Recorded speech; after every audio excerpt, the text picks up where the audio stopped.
निकालना है कि यही? ठीक है, देखो 10 ICSE का रेशियो एंड प्रोपोर्शन पढ़ रहे थे।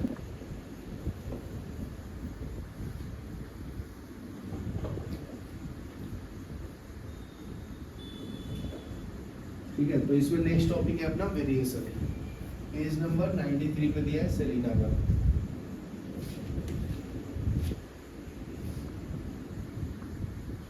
Variation,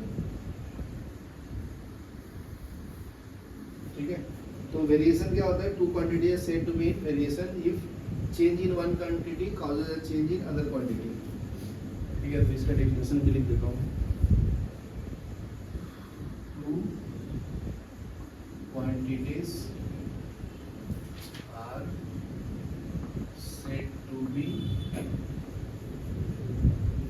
in variation if change in one quantity causes a change in other quantity. ठीक है, एक को चेंज करेंगे तो दूसरे क्वांटिटी में जो चेंज आएगा उसको हम लोग वेरिएशन बोलते हैं। तो इसमें दो टाइप्स के वेरिएशन होता है, डायरेक्ट और इनडायरेक्ट वेरिएशन। जैसे एक एग्जांपल समझो, more is the number of articles, more will be the cost. तो कॉस्ट जो है directly proportional to number of articles. ठीक है, more is the number of articles, more will be the cost. Second क्या है? More is the uniform speed of time या car.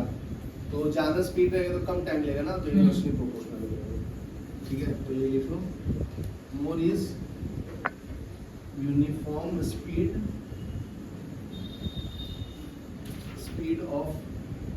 Of your car.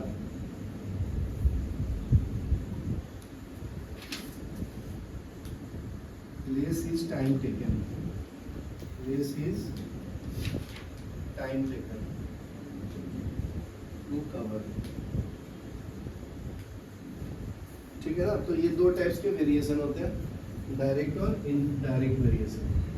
तो लिखो, next is variation are of two types. ठीक है, direct variation and indirect variation.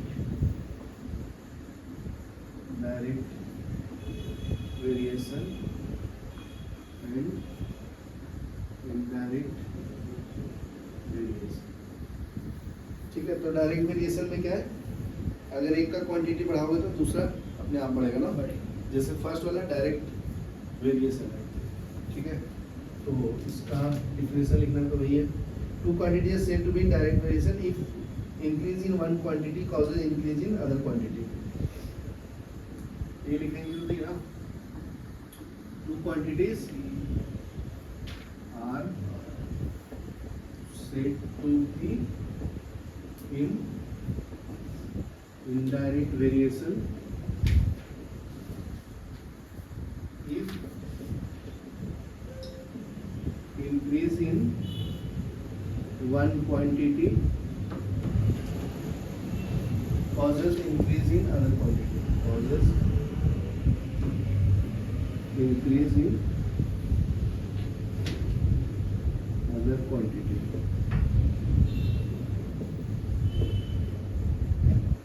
ठीक है, तो ये डायरेक्ट वेरिएशन हो गया। नेक्स्ट है indirect variation. If you buy more pens it will be cost more, you buy less number of pen. ये तो डायरेक्ट का ही एग्जांपल दिया, इनडायरेक्ट का ही दिया था, इनडायरेक्ट आगे दिया। तो देखो, इसमें एक एग्जांपल दिया है, question number 25, short example. Two tables show the distance covered by and time taken by train at uniform speed. ठीक है, तो ऐसा एक टेबल बना दिया,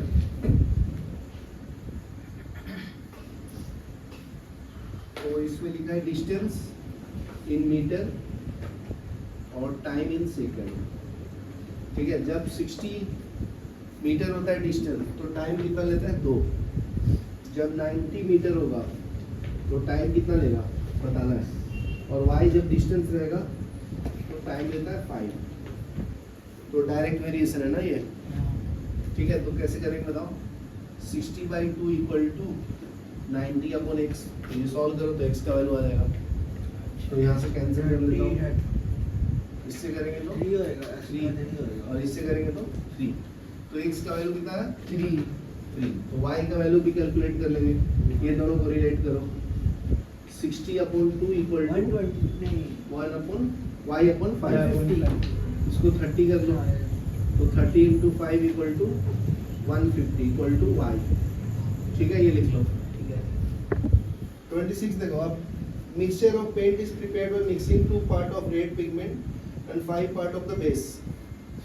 ठीक है, using the given information in the table find the value of the ABC। तो देखो मैं पहले ये टेबल बना देता हूँ।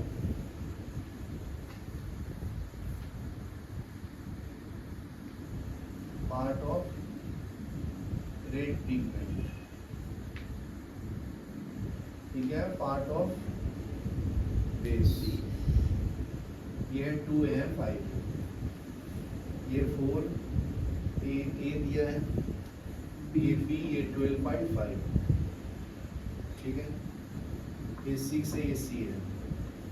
ठीक है ना, तो ये डायरेक्ट वेरिएशन का कंपोजिशन है। तो सॉल्व कर लो, बहुत सिंपल है, direct. Part of red pigment and part of base. तो ये क्या होगा बताओ, 2/5 equal to 4 upon a equal to b upon 12.5 equal to 6 upon c. तो ये दोनों को पहले कैलकुलेट कर लो, फिर ये दोनों को, फिर इसको, बराबर है।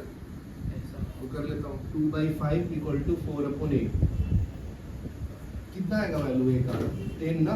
हाँ। उसी तरह से ये दोनों को कर लो, 2/5 इक्वल टू बी बाई 12.5, कितना आएगा बताओ, 2 इंटू 12.5/5 इक्वल टू बी, बराबर है। और हटा दीजिए 10 आ जाएगा। हाँ, 10 चलो 2 5 10 5 से भी कैंसिल कर लो, 2.5। 25 इंटू 5 आ गया ना, 5.0 बी का वैल्यू, बराबर है। हाँ। नेक्स्ट देखो 2/5 equal to 6/c, 6 upon c. तो क्रॉस मल्टीप्लाई कर लो, ये कैंसिल कर दिया 3 टाइम में, तो c इक्वल टू 5 इंटू 3 कितना आएगा 15, बराबर है ना। नेक्स्ट देखो इनवर्स फंक्शन, सेकंड केस पढ़ेंगे इनवर्स फंक्शन। इनवर्स फंक्शन,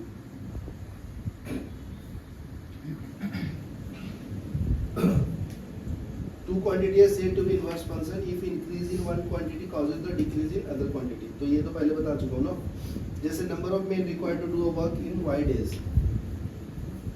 तो मल्टीप्लाई कर लेते हैं, इसको न्यूमेरिकल से बताता हूँ मैं। 27 तो table show the men required to certain the work and number of days to do. तो एक टेबल में आदमी दिया हुआ है, दूसरे टाइम में टेबल में कितने टाइम लगता है उनका, नंबर ऑफ मेन, दूसरा क्या नंबर ऑफ डेज। तो यहाँ पे मान लीजिए मेन है 13, तो ये कितना दिन लेता है, 30 लोग मिलके 80 दिन में काम करता है। तो 120 लोग कितने दिन में काम करेगा, सेम काम को कम टाइम लगेगा ना, इन्वर्सली प्रोपोर्शनल। यहाँ पे सेम काम, हाँ सेम काम बोला है ना। कम। मैं क्वेश्चन पढ़ देता हूँ। The following table show the number of men required to do certain work and number of days taken together, same work करना है। तो इनवर्स फंक्शन है, तो इनवर्स फंक्शन में क्या करते हैं, डायरेक्ट मल्टीप्लाई करते हैं। तो 30 इंटू 80, इसमें क्या करते थे, डायरेक्ट में डिवाइड करते थे, डिवाइड कर देते। तो इसमें क्या करेंगे, डायरेक्ट मल्टीप्लाई। इनडायरेक्ट है, हाँ इनडायरेक्ट डायरेक्ट में डिवाइड इनडायरेक्ट में मल्टीप्लाई। समझा। तो ये कितना आएगा बताओ, सेम क्वांटिटी है ना, तो मल्टीप्लाई करना पड़ेगा ना। कितना आएगा बताओ, 1 से गया ये 4 टाइम्स में ना, हाँ। 4 2 is ये 10 into 8 equal to 4 into x, ये 4 से कर लेंगे 2 टाइम्स में, तो 20 इक्वल टू एक्स। एक्स का वैल्यू कितना हुआ 20। तो देख सकते हो ना, नंबर ऑफ मेन बढ़ाया तो एक्स का वैल्यू कम आ गया ना, समझा। अभी नेक्स्ट देखो y का वैल्यू, तो ये दोनों को मल्टीप्लाई कर लो, हाँ। तो 30 into 80 equal to y into 40, ये गया 2 टाइम्स में, तो 60 इक्वल टू वाई, समझा? इसकी वैल्यू कितना है 60, इसका वैल्यू कितना है x का 20। 20। तीनों को मल्टीप्लाई करके देखो सेम आएगा। ये कितना आएगा 240 आएगा, हाँ, ये भी 240 आएगा, बराबर ना 2400 ना 2400। ये इसको भी मल्टीप्लाई कर लो 60 × 40 2400। तो सेम बराबर। वर्क कर रहा है ना, ये पता भी चल जाता है। चलो लिख लो यहाँ तक। नेक्स्ट देखो, नेक्स्ट क्वेश्चन है 20, ठीक है 28, पेज नंबर 95, सेलिना का। Hostel has provision for 50 students for 90 days. ठीक है, एक हॉस्टल में कितने लोग होते हैं 50 लोग होते हैं, हाँ, ठीक है। 50 लोग। तो नंबर ऑफ स्टूडेंट, ठीक है, वो कितना है 50 है। नंबर ऑफ डेज क्या है, स्टेज में काम ये है 90, ठीक है। तो फिर क्या बोलता है, if 25 new student join them, new provision last for how many days. तो इसमें 25 स्टूडेंट और ऐड कर देगा, तो 50 + 25 कितना होता है 75 ना? 25। ठीक है, तो बताना है कि कितना डेज तक लास्ट करेगा प्रोविजन। अगर इतना बढ़ा दूंगा तो कम हो जाएगा ना डेज, हाँ, ठीक है ना। तो क्या करते हैं क्रॉस मल्टीप्लाई ना, 60 डेज। तो 50 इंटू नहीं, 60 नहीं। 90 = 75 इंटू ए ना, तो ए आ जाएगा, सिंपल है। तो कर लो a = 50 इंटू 90/75। 25 से कैंसिल कर लो, 25 3 जा 3 3 जा, और ये 3 3 जा, बराबर। तो 60 आएगा ना, 60। समझा? तो बोला था ये 60 बोला था। इन्वर्स हो गया, बंद करो, मतलब पॉज करो। ठीक है, देखो भाई सेल्स एंड डिविडेंड पढ़ेंगे। तो देखो इसमें जो छोटे छोटे बात है वो पहले बताता हूँ। तो यहाँ से देखो मार्केट वैल्यू क्या होता है बताओ पहले। मार्केट का वैल्यू। मार्केट वैल्यू, जिस प्राइस में बिकता है मार्केट में। ओके, तो ये मैं बताता हूँ। The normal value of share is called register value, printed value, face value. Normal value doesn't change with the time, ठीक है। नॉमिनल वैल्यू, तो ये आपका नॉमिनल वैल्यू के बारे में बता दिया हूँ। एनवी से रिप्रेजेंट करते हैं इसको नॉमिनल वैल्यू बोलते हैं, ठीक है। Nominals of share is also called its register value, ठीक है। तो रजिस्टर वैल्यू को ही प्रिंटेड वैल्यू भी बोलते हैं। इतने सारे ना। बहुत सारे नाम है इसका। फेस वैल्यू भी बोलते हैं। और ये जो नॉमिनल वैल्यू चेंज नहीं होता टाइम के साथ, तो nominal share do not change in the time.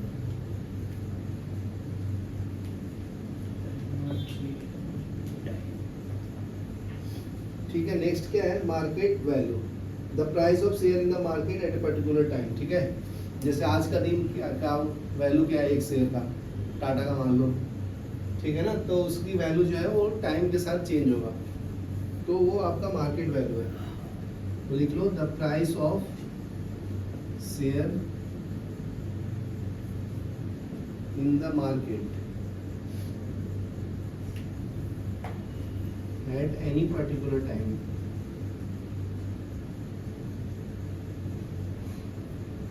time is called market value,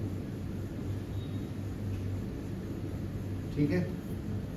और इसको कैश वैल्यू भी बोलते हैं, और कैश वैल्यू, ठीक है। The market value of share में change with the time, time जैसे चेंज होगा तो मार्केट वैल्यू का वैल्यू भी चेंज होगा। मार्केट वैल्यू एमवी से रिप्रेजेंट करते हैं इसको, ठीक है। ऑफ शेयर में change with time,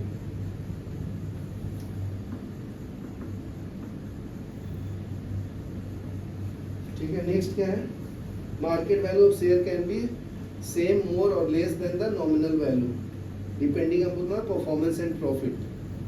market value का वैल्यू सेम भी हो सकता है, ज़्यादा भी हो सकता है और कम भी हो सकता है परफॉर्मेंस के ऊपर। जैसे TCS का वैल्यू मान लो आज 120 रुपये है, कल लॉस हो गया तो 100 रुपये हो गया, परसों 50 रुपये हो गया, 150, तो मे इंक्रीज डिक्रीज और लेस और remain same also.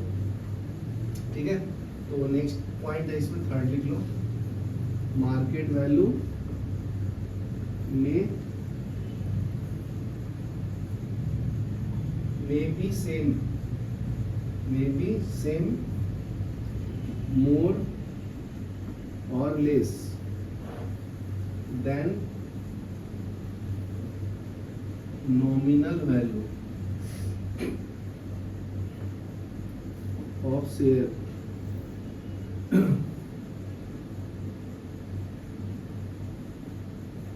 depending upon the performance.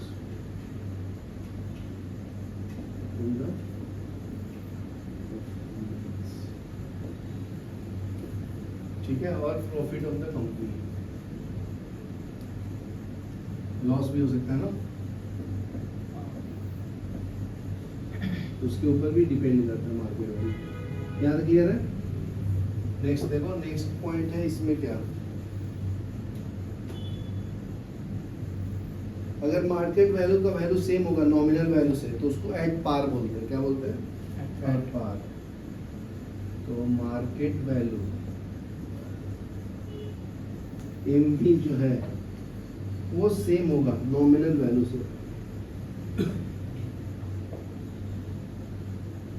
ठीक है ना, तो इसको हम लोग क्या बोलते हैं? At par. ये पॉइंट याद रखना। फिफ्थ पॉइंट में क्या दिया है? If the market value of share is more than nominal value said to be above par. ठीक है, अगर मार्केट वैल्यू का वैल्यू ज्यादा हो जाएगा नॉमिनल वैल्यू से तो इसको हम लोग क्या बोलते हैं? Above par no, above par. ठीक है, और एट अ प्रीमियम। नेक्स्ट क्या है? अगर वैल्यू कम रहेगा तो बिलो पार या डिस्काउंट जो बोलते हैं। मार्केट वैल्यू का value less than nominal value हो जाएगा तो क्या बोलेंगे? Below par. चलो, और डिस्काउंट भी हो।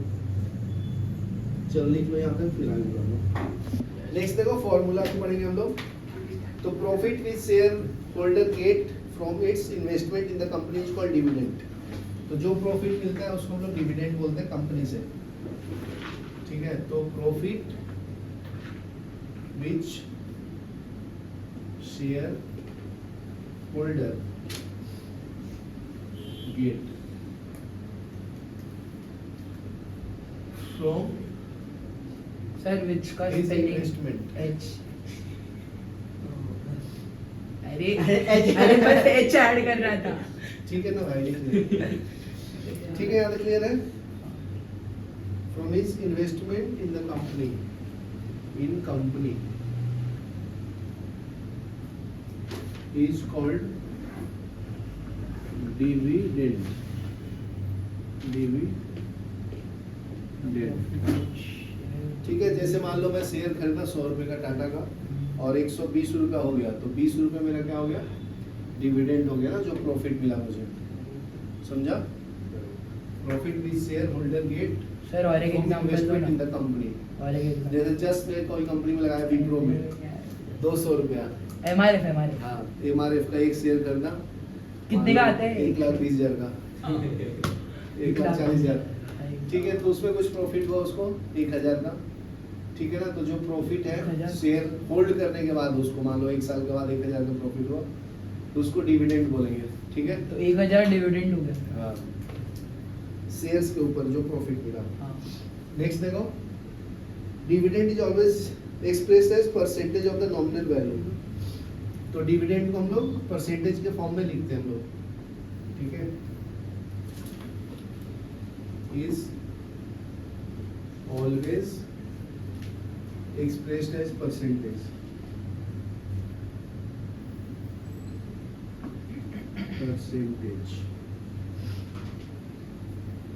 of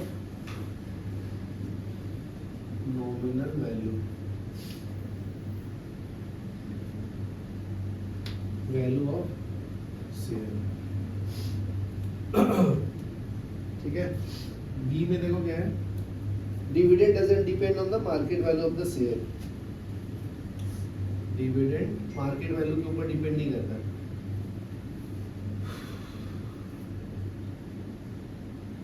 does not depend on market value.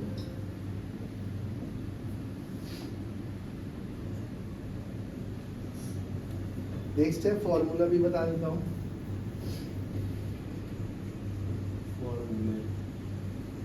फॉर्मूले में क्या है, sum investment is equal to number of share brought into market value of one share. Sum, कितना इन्वेस्ट किया उसको सम बोलते हैं, समझा। मान लो एक शेयर 100 रुपए का है, तूने 10 शेयर खरीदा, कितना रुपया हो गया, 100 इंटू 10 ना, 1000 ना। तो सम इन्वेस्टमेंट कितना किया तूने, 1000, समझा। तो इसमें पता चलेगा number of share bought into market value of one share, समझा सृजन। 10 शेयर लिया, एक शेयर का दाम था 100 रुपया, तो टोटल वैल्यू कितना हो गया, 100। तो कितना पैसा तूने इन्वेस्ट किया, 1000 ना, समझा क्या, उसको बोलते हैं। नेक्स्ट फॉर्मूला है, if the shares are available at par, तो एट पार पे क्या होता है, मार्केट वैल्यू और नॉमिनल वैल्यू सेम हो जाता है। तो at par market value equal to nominal value, ठीक है। तो अगर तुम्हें शेयर्स पता करना है कि कितना शेयर्स है, तो क्या करेंगे, ये निकालना है तुम्हें, बहुत सिंपल है। ये टोटल वैल्यू डाल देंगे 1000 equal to number of share ना इनटू 100, तो पता चल जाएगा ना कि 10 शेयर्स दिया था तुमने, समझा। ऐसे उल्टा भी, तो यहाँ से लिख लो नंबर ऑफ शेयर्स का फॉर्मूला क्या मिल जाएगा भाई, sum invested into market value of one share by share, जितना लगाया तूने टोटल और market value of one share. चलो यहाँ तक लिख लो, फिर आगे बढ़ते देख लो इसमें, फिर न्यूमेरिकल सॉल्व करते। उसी में आगे भी हम लोग कैलकुलेट कर सकते हैं number of share bought is equal to total dividend from this share. Total dividend मतलब कितना प्रॉफिट हुआ,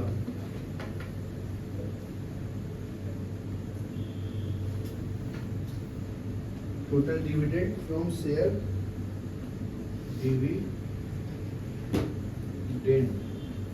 ऑन वन शेयर,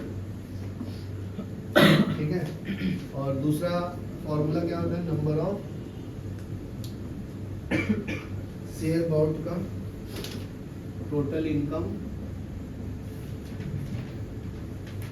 जिसको प्रॉफिट बोलते हैं, equal to income on one share.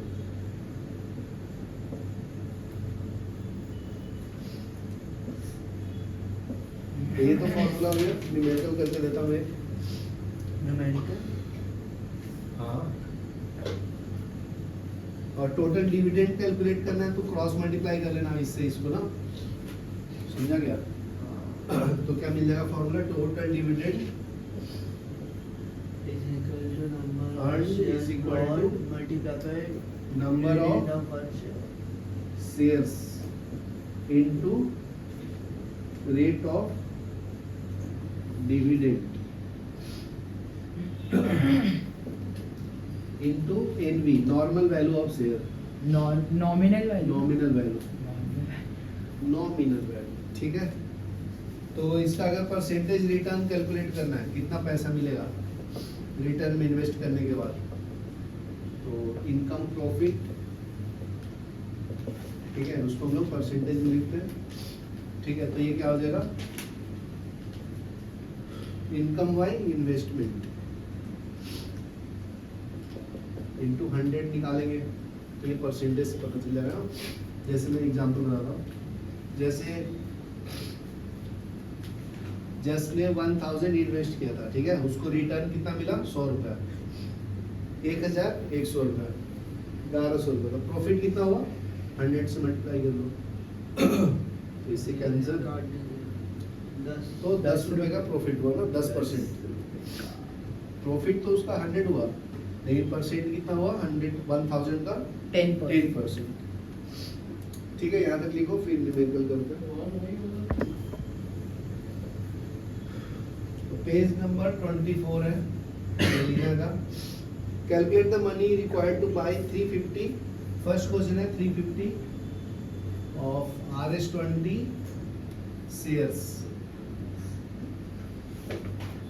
Eight a premium of RS7। ठीक है, तो पहला वाला कैलकुलेट कर लेते हैं। तो number of shares about to be 350, तो 20 शेयर्स है ना, तो 20 प्लस 7 कितना अरे होगा 27 लिखा क्या आपने 350 comma RS20 shares at a premium of 35 लग 7। रहा है 350 है भाई, 350। हाँ, ठीक है, अभी तो लिख लो। तो इसको सॉल्व करते हैं। Number of shares to be bought is equal to 350। ठीक है, तो मिनिमम 20 शेयर्स लेना है ना, RS20 shares at a premium of RS7 means nominal value.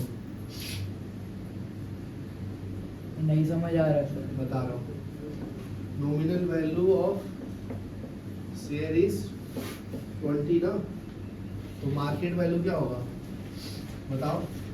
Premium 7 है ना, तो उसमें ऐड कर दो।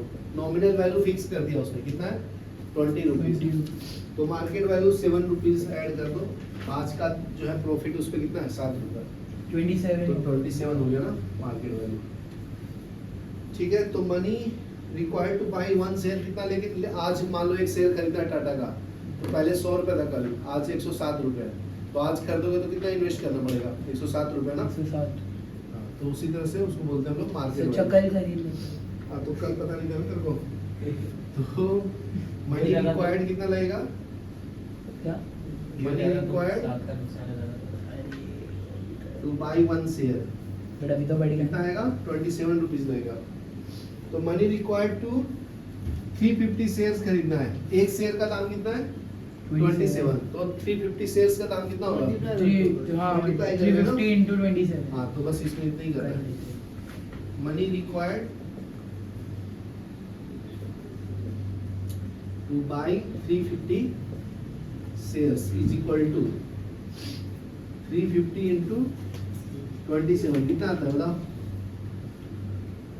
9,450। मैं जल्दी निकाल दिया। ठीक है, अभी सेकंड सम करो।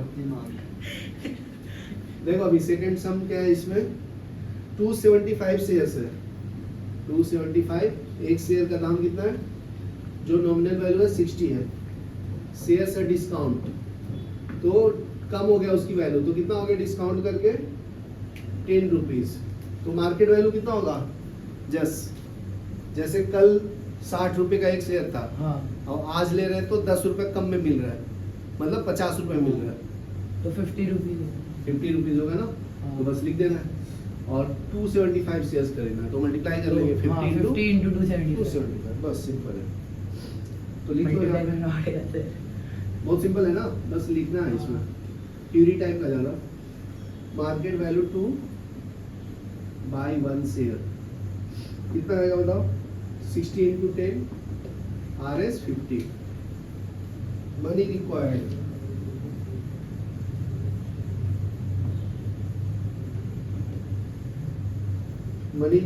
टू बाई 275 शेयर्स, तो कितना आएगा 275 इंटू 50 कितना आएगा जी बताइए, 13,750। यहाँ तक लिख लो, फिर थर्ड वाला कर लो।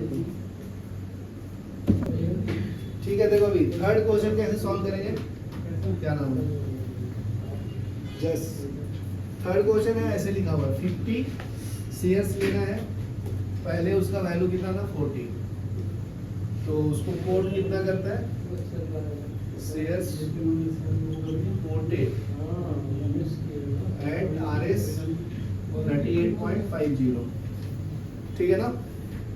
मतलब 40 रुपए में था, अभी कितने में दे रहा है कोई? 38.50 कोट किया। इसमें ना डिस्काउंट है ना प्रॉफिट है, ऑलरेडी डिस्काउंट है। तो 50 शेयर्स का वैल्यू कितना हो जाएगा? 50 in quoted share means market value, ठीक है। यहाँ पे लिखना है तो लिख सकते हो। Quoted value means market value, equal to market market value. तो 1 शेयर का वैल्यू क्या हो गया?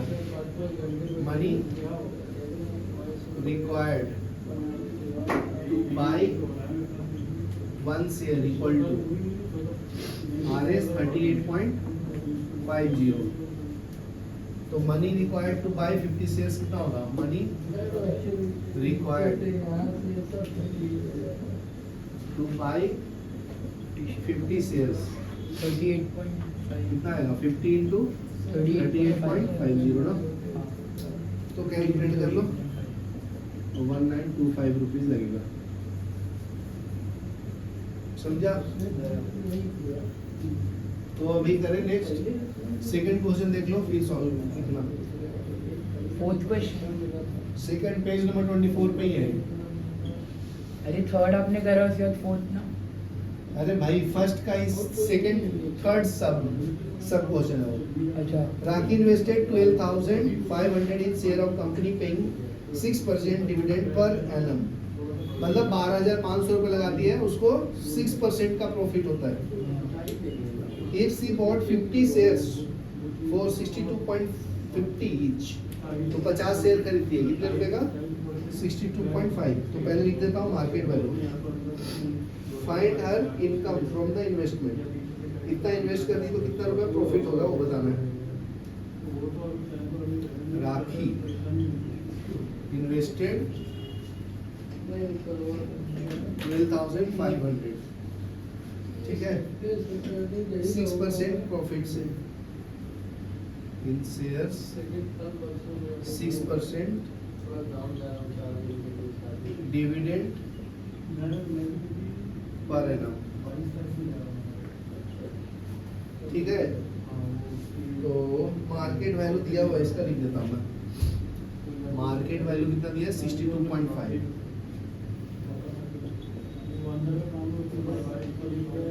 ठीक है।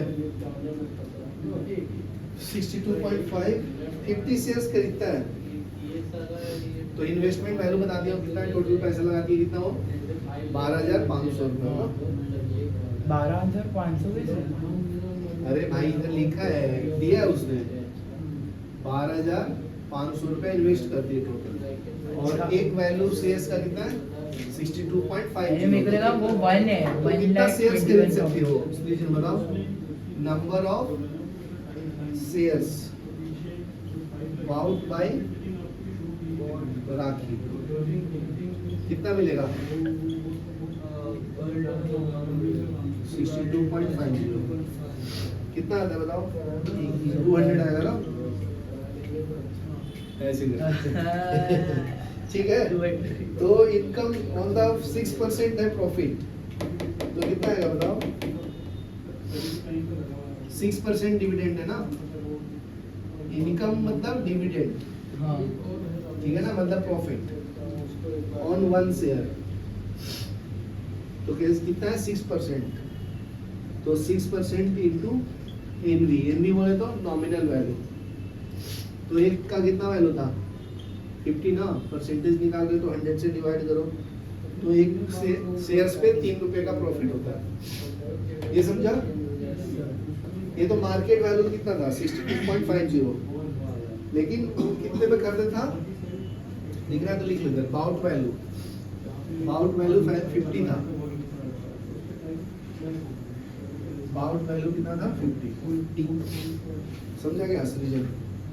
तो टोटल इनकम कितना हो गया बताओ? शेयर्स इनटू प्रॉफिट ना, हाँ। 200 इंटू 3।